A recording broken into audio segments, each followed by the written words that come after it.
Historias cortas en inglés para aprender, con subtítulos. Para principiantes. Escuchar y practicar inglés americano. The Chicken's Story. One day a chicken enters a forest. An acorn falls on his head. The poor chicken thinks the sky has fallen on him. He runs to inform the king.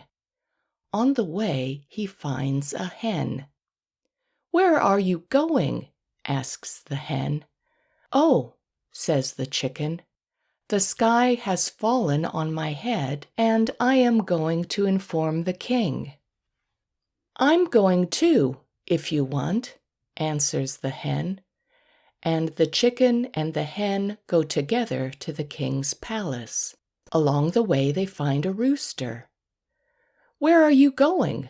the rooster asks the hen. "Oh," says the hen, "the sky has fallen on the head of the poor chicken, and we are going to inform the king." "I'm going too, if you want," answers the rooster. And the chicken, hen, and rooster go together to the king's palace. Along the way they find a duck. "Where are you going?" asks the duck to the rooster. "Oh," says the rooster, "the sky has fallen on the poor chicken's head, and we are going to inform the king." "I'm going too, if you want," answers the duck. And the chicken, hen, rooster, and duck go off together to the king's palace. Along the way they meet a goose. "Where are you going?" the goose asks the duck. "Oh," says the duck, "the sky has fallen on the poor chicken's head, and we are going to inform the king." "I am going too, if you like," replies the goose. And together the chicken, hen, rooster, duck, and goose go to the king's palace. Along the way they find a turkey. The turkey wants to go with them to inform the king that the sky has fallen. None of the poor animals know the way. At this moment they find a fox. The fox says she wants to show them the way to the king's palace. They all go with her, but she leads them to her lair. In the end, the poor things do not go to the palace and cannot inform the king that the sky has fallen on the poor chicken's head. The Dissatisfied Man. In Extremadura lived a man. The man was rich. He was very rich. He had houses and vineyards, cattle and sheep, horses and pigs. The houses were big and new. The vineyards had many grapes. The cows, sheep, and pigs were very fat. The horses were the most beautiful in Extremadura. The man had even more. He had a good wife and good children. He had everything he could want, but the man was not satisfied. He was not satisfied with God, nor with his wife, nor with his children. He, too, was not satisfied with the weather. When it was cold, he would say, "It's cold. This weather is not good for my vines." When it rained, he exclaimed, "It rains too much. The weather is very wet. We must have sun." When it was sunny, he wasn't satisfied either. Today it was very cold, tomorrow very hot. Sometimes the weather was very humid, sometimes very dry. One day he entered his vineyard. There were the beautiful grapes. He had more grapes than all the other people in Extremadura, but he was not satisfied. "These grapes are very small," he said. "The weather is bad. It is very cold. It's not hot enough." At this moment, a tall and handsome man appeared in the vineyard. This man said, You are never satisfied with the weather. It's always hot or cold, very humid or very dry. Can you make better weather?" "Yes," answered the rich man, "I can make better weather." "Well," said the foreigner, "next year you must make the weather for your vineyards." Then the foreigner disappeared. The next year came. It was March. "I want snow," said the rich man. Then it started to snow. April came. "Now I want rain," said the rich man. Then it started to rain. "Very well," said the man, "but now I want warm weather." Then it was sunny, and the man was satisfied with his vineyards and with the weather. Thus the man made the weather all summer. It rained when he wanted, and it was sunny when he wanted. He had many beautiful grapes in the vineyard. Then he said, "My grapes are the most beautiful in Extremadura. I have never seen such beautiful grapes." Autumn finally arrived and the harvest began. The man picked some grapes, but they were sour like vinegar. He had never seen grapes so sour. At this moment the foreigner arrived. "This year," he said, "you make the weather. How do you find the grapes?" "Bad, very bad," answered the rich man. "They are acid like vinegar." Then the foreigner said, "I understand. You have given the vineyard snow, rain, sun, heat, and cold. But you have forgotten the wind." A good deal. One morning a gentleman entered the shop of a pawnbroker. He took out a painting and said politely, "I'm going to the office now. Will you please keep this painting for me? I'll pick it up in the afternoon when I am going back home." "Gladly, sir," answered the pawnbroker. "I hope no one touches it because it is a very valuable painting. My grandfather bought it many years ago and we appreciate it very much." The pawnbroker examined the painting, then began arranging his furniture. After an hour, another gentleman showed up. He wanted to buy a table and some chairs.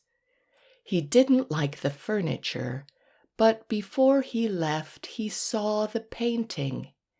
He examined it carefully, then asked the price. "I can't sell it," replied the pawnbroker. "It's not mine." The gentleman looked again and said, "I'll offer you 100 pesos in addition to the price of the painting if you want to sell it." "I have already said that I cannot sell it because it is not mine." The gentleman left, and after a few minutes he returned with another man. He said that this one was a painter.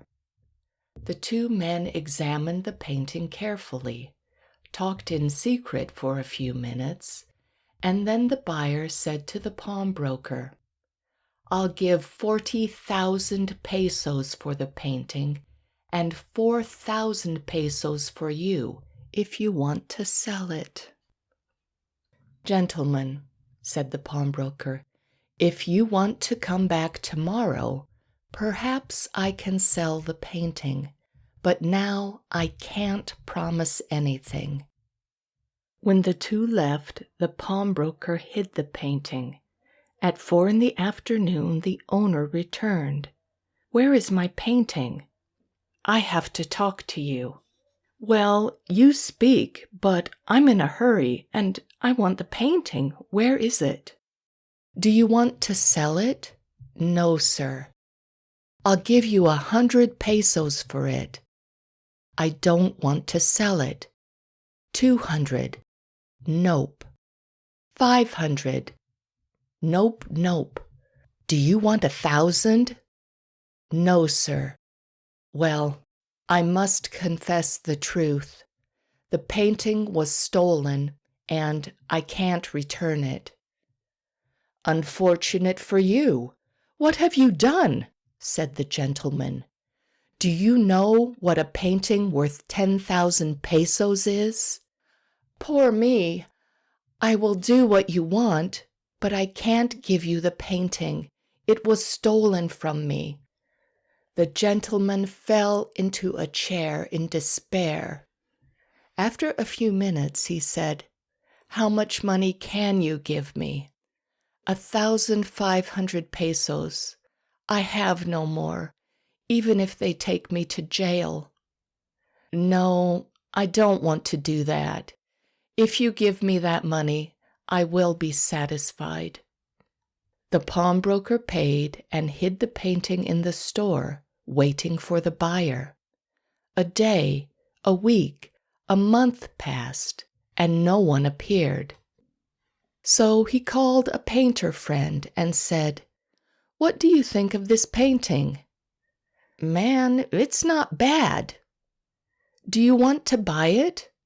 No, sir. How much is it worth? You know, Mr. Juan, that paintings are very cheap. Well, I'll give it cheap.